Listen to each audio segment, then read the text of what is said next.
tahun 2020 sampai tahun 2021 itu ada penelitian yang sangat menarik.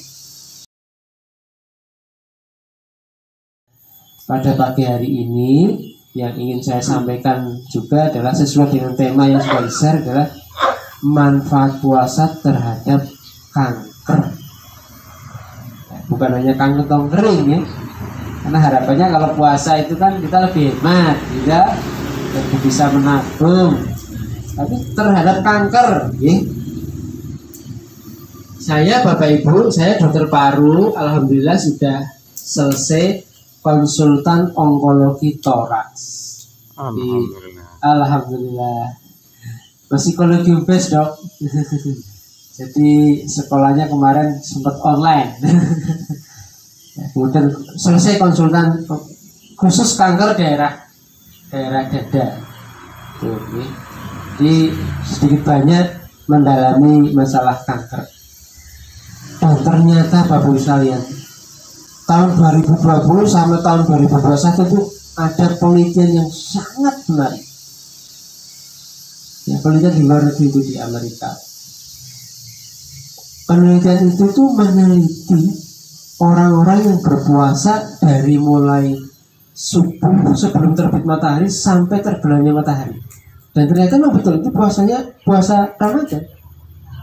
Tapi di publikasi itu di jurnal itu disebutkan dari dawn to sunset, ya, dari sebelum terbit matahari sampai terbenamnya matahari, sekitar 14 jam.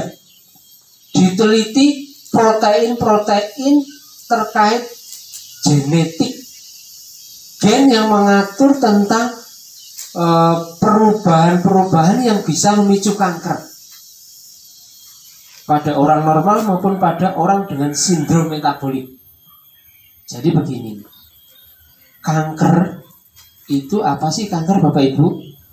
Kanker itu secara sederhana itu adalah sel tubuh dari epitel ya, yang berubah sifat jadi dari normal menjadi ganas.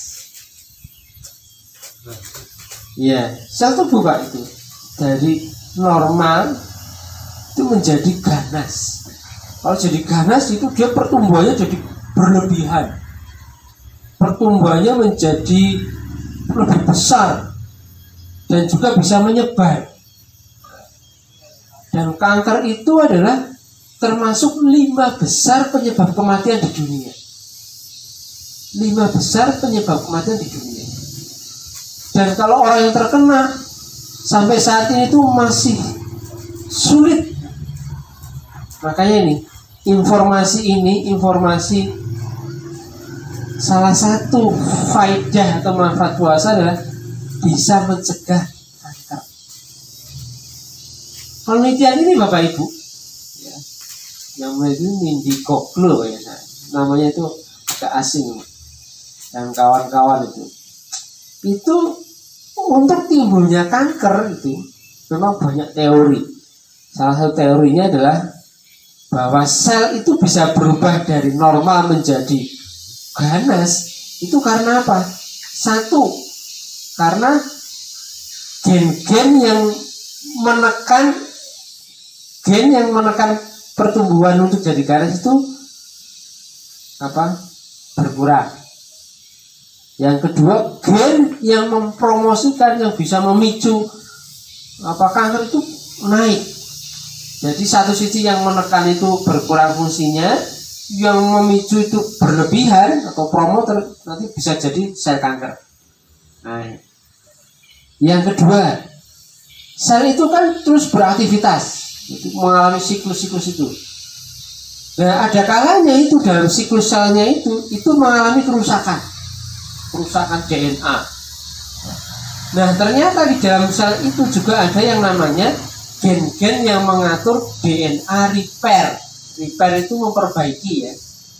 Jadi kalau DNA repairnya terganggu, sel itu bisa berubah jadi dari sel normal menjadi sel ganas.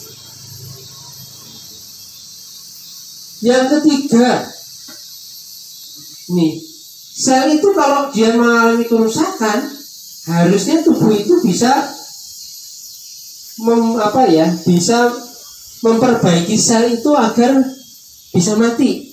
Jadi resik dhewe loh. Atau istilah kedokterannya itu autofagi. Mangan awake dhewe. Jadi sel-sel yang rusak itu bisa dimakan oleh mekanisme tubuh agar yang rusak itu menjadi mati gitu, kemudian hilang. Tapi autofaginya itu bisa berubah. Dari keempat ini itu, masya Allah, diteliti ya, 1 minggu sebelum puasa, kemudian pas akhir puasa, kemudian 1 minggu setelah puasa. Itu dibandingkan sebelum sama akhir puasa bagaimana? Ternyata Bapak Ibu, 1, gen yang supresornya itu fungsinya meningkat. Jadi dia mengerem sel itu agar tetap normal, tidak berubah jadi kanker. Gen yang mengatur promosi atau memicu kanker itu menurun, berarti pemicunya akan diturunkan, akhirnya selnya tetap normal.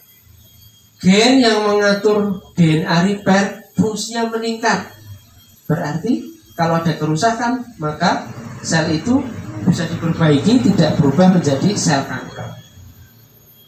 Gen yang mengatur autofagi itu meningkat. Berarti kalau ada sel-sel yang sudah kadung rusak itu dimakan sendiri oleh tubuh kita itu, sehingga sel yang rusak tadi tidak berubah menjadi sel kanker. Nah, itu masya Allah, saya baca itu. Ini penelitian baru loh, dipublikasi tahun 2020 dan 2021 loh, baru saja. Masya Allah, wah ini luar biasa nih penemuannya ini. Ya, penemuan ini luar biasa.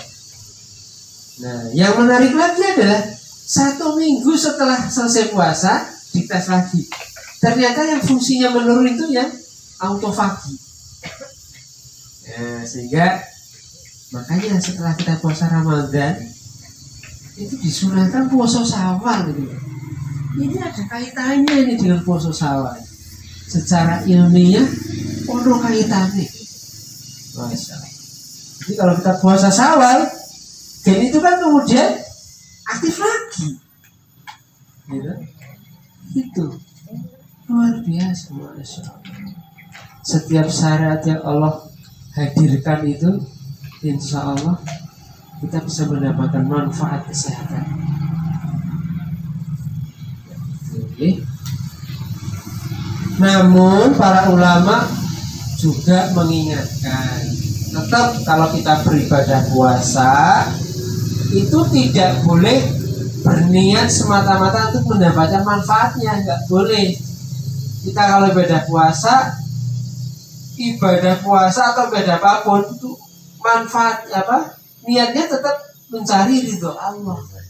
Karena kalau kita mencari ridho Allah, harapannya kita nanti akan mendapatkan rahmat Allah.